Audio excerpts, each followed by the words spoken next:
Tofes comprehensive college. I am one of my projects for all walks of life. Time for my lecture. Audacious Oroluwa, a renowned journalist. Is Jemima, a blogger from TikTok. Ola Omar is certified nutritionist.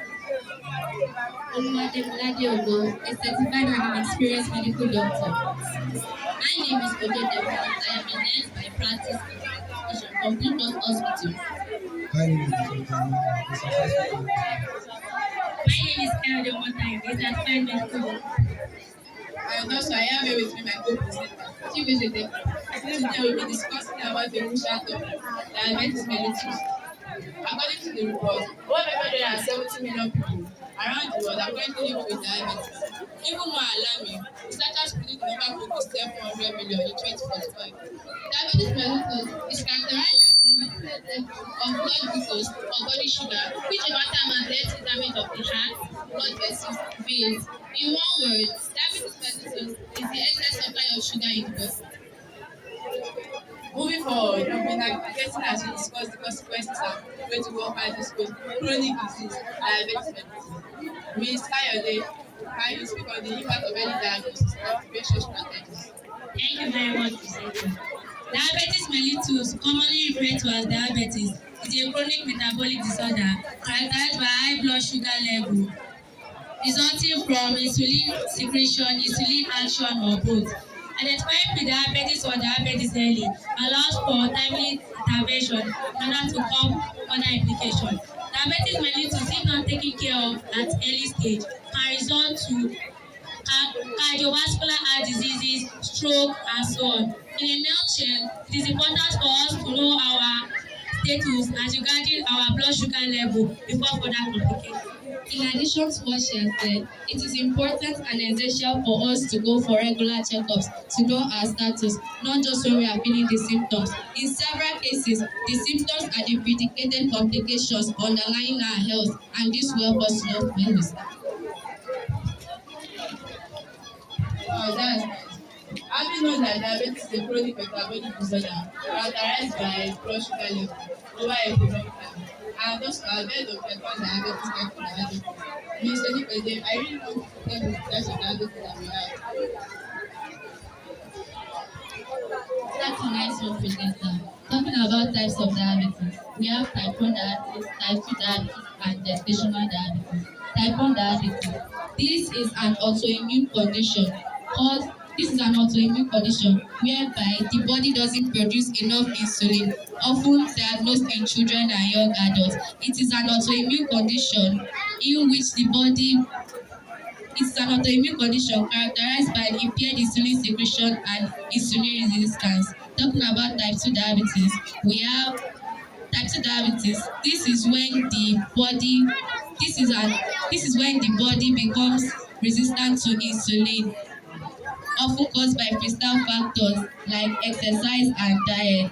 It is a metabolic condition in which the body doesn't produce enough insulin, gestational diabetes. This occurs during pregnancy and often resolves after childbirth, but increases the risk of developing diabetes mellitus later in life. It occurs during the second or third trimester of the pregnancy, which is 24 to 26 weeks of the pregnancy. Proper prenatal care and management can help regulate blood sugar levels and maintain a healthy pregnancy. Types symptoms of diabetes mellitus. We have fatigue, we have numbness and tingling in fingers and toes, blurred vision, increased urination and thirst. We also have other symptoms of diabetes, which are unexplained weight loss, extreme hunger, frequent urination, and excessive. That's a very detailed insight. Your other hand. That's a very detailed insight. But speaking about regular checkup and diagnosis, it is believed that we Africans often navigate our daily activities, regardless of whatever symptoms or signs they may have. And I've come across cases whereby individuals take paracetamol with the cure for whatever sickness they may be suffering from. So, Ms. Jemima, I'd like you to tell us the common misconception of diabetes mellitus you've encountered online. Yeah, talking about the misconceptions about diabetes, I am a blogger and I've spent quite a number of my time online and posting on social space. I've come across individuals with different ideologies and misconceptions in others. However, in the midst of positive, I'll be talking of just firstly, diabetes is caused by eating too much sugar. While excessive sugar in food and poor diet can contribute to the development of type 2 diabetes, it is not the sole cause. Genetic like factors like physical activity, insulin resistance, obesity all play a big role. Second, people think only overweight or obese people get diabetes. The reality is diabetes can affect people of all body types, those that are underweight or even underweight. That's cool. Having come on discussion, it is believed, I believe, or it is mostly believed that businessmen are often criticized due to the nature of their job. Many believe that facing one focus or the other, their default response is to take a rest or just look for a painting, and this is not meant to be so. Means, Mr. Christian, how do you see this aspect of playing a role in combating diabetes and That's a fantastic one. Well, as a businessman, I've been fortunate to travel far away across the border of my country. My traveling itineraries has given me the needed exposure I need to prepare better and better. In my company, Go Harvest Team, Speak louder. in my company, Go Harvest Team, we offer balanced diet to our staff in the cafeteria during break hours because it is my belief that healthy food not only increase health but also improve productivity at home. We also introduce physical activities as we have partnered with high fitness to offer subsidized membership package for our staff so as for them to burn out fat and calories from their body system. Inclusively to our innovation package, we have introduced monthly medical checkups and subsidized package in blood for our staff.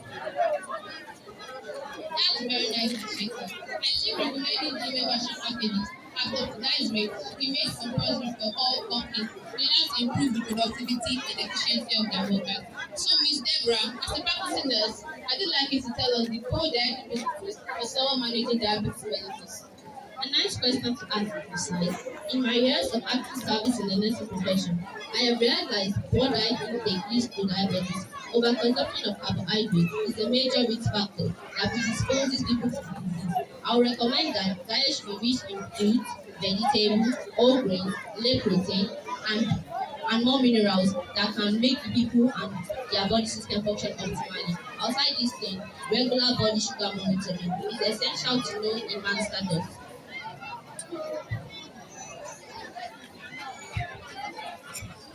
Um, what I'm trying to understand, I read that diabetes is caused by many factors. Some say it is overconsumption of sugar, some say it is caused by genetics, while some believe it is caused by sugar. Means, I really want to shed more light on the risk of diabetes. Talking about risk factors of diabetes, according to researchers and scientists, there are several risk factors of diabetes. The risk can predispose a man to diabetes. For example, age. Age is an important risk of diabetes. Type 2 diabetes increases with age, especially after 45 years. 2. We have obesity. Excess body fat, especially around the abdomen, makes blood cells less responsive to insulin. We also have other risk factors of diabetes. We have physical inactivities, we have high blood pressure, we have polycystic ovary syndrome, we have high cholesterol.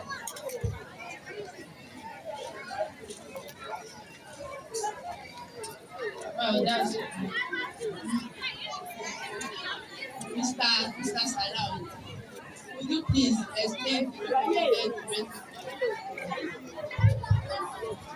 That's a great question.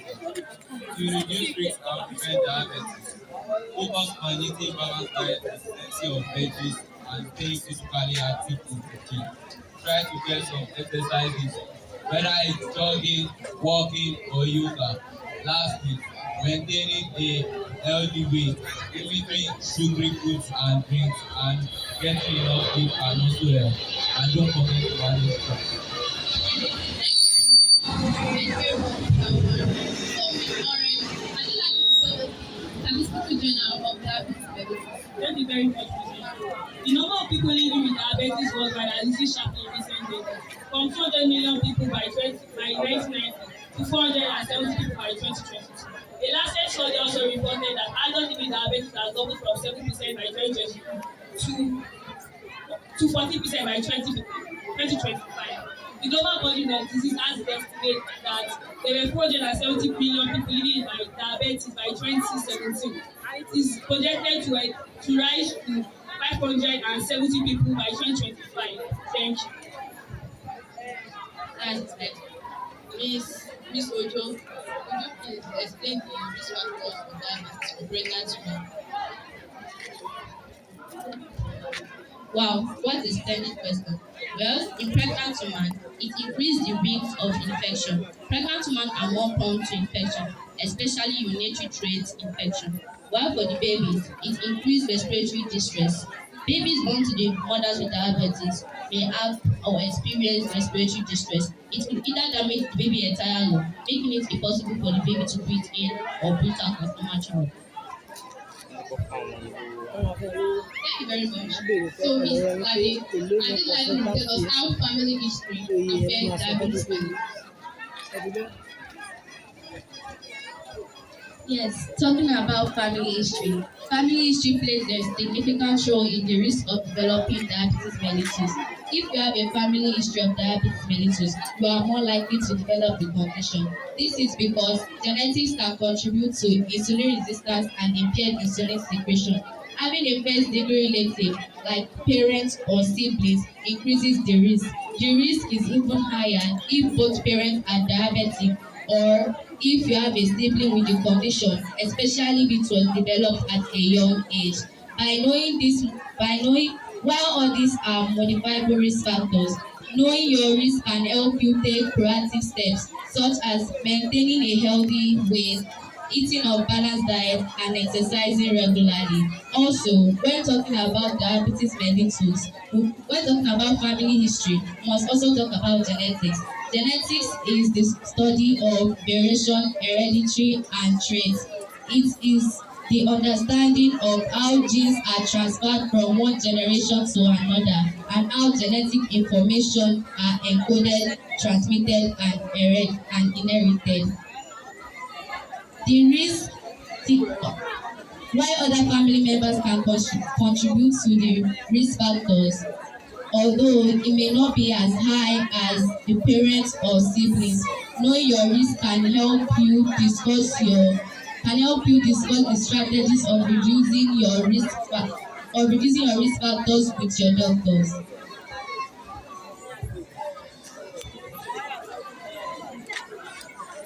That's nice. So, Mr. Omar, I'd like you to tell us the glucose level requirement of diabetes mellitus in the body. The glucose level requirement of the body. Firstly, the postprandial glucose level. It is generally less than 140 milligram per deciliter.